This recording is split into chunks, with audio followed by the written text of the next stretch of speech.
Министрлер кабинетинин төрагасы Акылбек Жапаров кол койгон тескемеге ылайык Кумтөр кенине берилген тышкы башкаруу режими токтотулду. Бул тууралуу Кумтөр Голд компаниянын расмий сайтында маалымдалат. Анда улуттук көчмөндөр мурасы улуттук холдинги жана анын жетекчиси Теңиз Бөлтүрүк 2 апта ичинде 2 жылда жасалган иштер тууралуу отчет берилиши керектиги белгиленген. Эске салсак, Кумтөр компаниясынын буга чейин жетектеп келген Теңиз Бөлтүрүк жана каржы директору Рыспек Токтогулов 23 августта мыйзам бузууларга байланыштуу кызматынан бошотулган. Бөлтүрүктүн ордуна Алмаз Барктабасов дайындалган.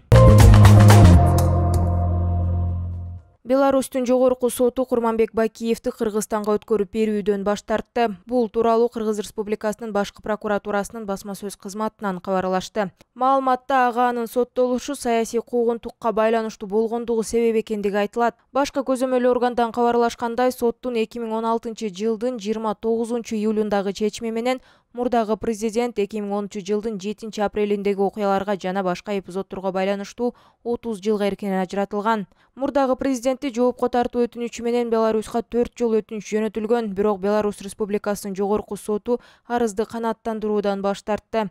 Алардын пикиринде Бакиевдин соттолушу саясий себептер менен куугунтукка байланыштуу деп айтылат маалыматта.